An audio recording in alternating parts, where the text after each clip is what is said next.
book of Matthew chapter 21 verse 18. இந்த உபவாசத்தின் அடிப்படையே இயேசுவின் பசி.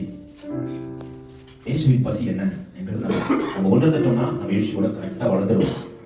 இன்றைக்கு இயேசப்பாவோட பசியை அநேகர் உணராதபடினால இயேசுவோட வளர முடியல. இன்றைக்கும் நேற்றுக்கும் பார்த்தோம், தேவன் பசியா இருந்ததுனால அந்த மரம் கனி கொடுக்காததுனால அந்த மரம் பட்டு போச்சு. ஆனா தானியல் தேவன் வரும்போது தானியல் ஜெபத்தோட கனியோடு இருந்ததுனால தானியல் தப்பி வைத்தார். இன்னைக்கும் ஏசப்பா ஒரு இடத்துக்கு வராரு. அது எந்த இடம்னா நம்ம குடும்பம். நம்ம இடத்துல வரும்போதும் நம்மளும் கனி கொடுக்கிற மரமா இருக்கணும். நம்ம குடும்பத்துக்குள்ள இயேசு வரும்போதும் நம்ம குடும்பம் கனி கொடுக்கிற மரமா இருக்கணும். ஒரு குடும்பத்தை நான் காட்டி கொடுக்கிறேன். The book of the Acts chapter 10 அப்போஸ்தலர் நடவடிக்கை 10வது அதிகாரம் 2 வசனத்தை நம்ம பார்க்க போகிறோம். ஏசப்பாவோட பசி இன்றைக்கு குடும்பத்தின் மேலேயும் விழுந்திருக்கு, தனிப்பட்ட வாழ்க்கை மேலேயும் விழுந்திருக்கு, குடும்பத்தின் மேலேயும் விழுந்திருக்கு. இந்த குடும்பங்கள் இயேசுவின் பசியை தீர்க்க ஆகுமா, இல்ல ஏசப்பாவோட பசியை அறிந்திருக்குதா நம்ம பார்க்கணும். இங்க ஒரு மனிதனை நான் காட்டி கொடுக்கிறேன். அவர் பேர் கொர்னலியஸ். 2வது அதிகாரத்தை நம்ம படிப்போம். He was a religious man. He and his whole family worshipped God. He also did much to help the Jewish poor people and was constantly praying to God. இங்க ஏசப்பா ஒரு குடும்பத்தை பார்க்கிறாரு. எந்த குடும்பம்னா கொர்னலியஸ் என்ற ஒரு குடும்பம். அந்த குடும்பம் எப்படிப்பட்ட குடும்பம்னா தேவ பயம் உள்ள குடும்பம், ஜெபிக்கிற குடும்பம், ஏழைக்கு இறங்குற ஒரு குடும்பம். இப்போ சில குடும்பங்களை இயேசு வந்து விசிட் பண்ணுவார்.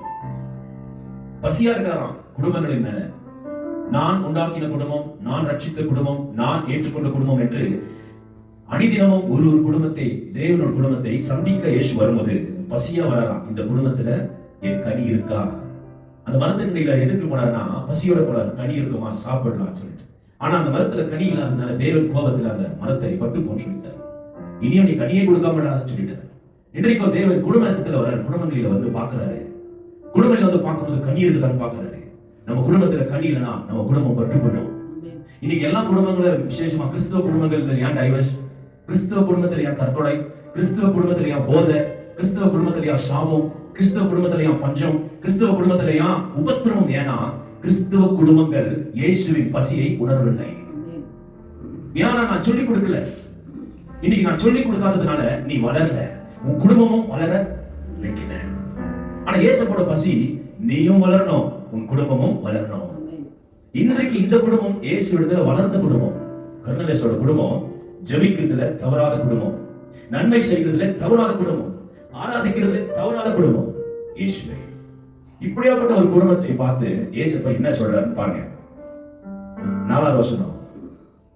He stared at the angel in fear and said, "What is it, sir?" The angel answered, "God is pleased with your prayers and works of charity and is ready to answer you." இதுதான் இன்றைக்கு தேவன் உங்களுக்கு கொடுக்கிற பதில். எப்போனா ஏசப்பாவோட பசியை நம்ம குடும்பம் ஆற்றினார். ஏசப்பா வந்து நிற்கும் போது நம்ம குடும்பத்துல ஒரு 3 விஷயம் காணப்படணும். ஒன்னு, குடும்ப ஜெபம் இருக்கணும், நன்மை செய்கிற குடும்பமா இருக்கணும், தேவனுக்கு பயந்த குடும்பமா இருக்கணும். இப்படியாப்பட்ட குடும்பத்துல இயேசு வரும்போது இயேசு பசி ஆற்றப்படும். இயேசு பசியா வர குடும்பத்துள்ள இந்த குடும்பங்கள் ஜெபிக்காமல், இந்த குடும்பங்கள் தேவத்துக்கு பயப்படாமல், நன்மை செய்யாமல், வெறும் ஞாயிற்றுக்கிழமை மாத்திரம் பைபிள் தூக்குறது, மற்ற நேரமெல்லாம் வேலை வேலை வேலை பிஸி, பணத்தை நோக்கி போகிறது, சிற்றமத்தை நோக்கி போகிறது, ஆடம்பரத்தை நோக்கி போகிறது, சந்தோஷத்தை நோக்கி போகிறது. தேவனை மறந்த குடும்பங்களை இயேசு பார்த்து சொல்லிடுவாரு, பட்டு போ. பட்டு போன்னு சொன்னதுனாலதான் டைவர்ஸ், பட்டு போன்னு சொன்னதுனாலதான் வீட்டுல நோவு, சுகம் இல்ல, எல்லாம் இருளும் குடும்பத்துல சூழ்ந்து இருக்குது. ஏன்? இயேசு அந்த குடும்பத்துல வந்து நிற்கும் போது அந்த குடும்பம் இயேசுவின் பசியை உணராமல் இருக்குது. இன்னைக்கு கிறிஸ்துவ குடும்பம், கிறிஸ்துவ சமுதாயம் சொல்லிக் கொடுக்க வேண்டியது எது தெரியுமா? குடும்பத்துல இயேசு பசியை ஆற்றுங்க. குடும்ப ஜெபம் ரொம்ப முக்கியம். குடும்பத்துல தேவ பயம் ரொம்ப முக்கியம். குடும்பத்துல தேவனை நமஸ்கரிக்கிறது, ஆராதிக்கிறது ரொம்ப முக்கியம். வாரத்துல ஒரு நாள் இல்ல, வாரம் தொழுதும் என் வீடு சபையாய் மாறணும், என் குடும்பம் தேவ குடும்பமாய் மாறணும். அன்றைக்கு இந்த குடும்பம் தேவ குடும்பமாய், அந்த குடும்பம் தேவ சபையாய் இருந்ததுனால தூதர் வந்து உன் ஜெபம் கேட்கப்படும் என்று சொன்னார். இன்றைக்கும் நம்ம ஜெபங்கள் ஏராளமா இருக்கும். அதிகமான ஜெபம் இருக்கும், அதிகமான விண்ணப்பங்கள் இருக்கும். ஆனா இயேசுவின் பசியை தீர்க்காத ஒரு குடும்பத்துக்கும் தேவன் பதில் கொடுக்க மாட்டாரு. இன்னைக்கு ஒப்பு கொடுப்போம், என் குடும்பம் உங்க பசியை தீர்க்குமாப்பா. ஏன்னா அணிதினமும் என் கதவை தட்டுகிறீர், அதிகாலையிலே என்னை தேடி வருகிறீர், என் குடும்பத்தை சந்திக்க வருகிறீர். நீ சந்திக்க வரும்போது என் குடும்பம் உன் பசியை உணரவில்லை என்றால், உன் ஆசையை உணரவில்லை என்றால், உன் ஏக்கத்தை உணரவில்லை என்றால் நாங்கள் பட்டுக் கொள்வோம்ப்பா, நாங்கள் கைவிடப்பட்டுருவோம்.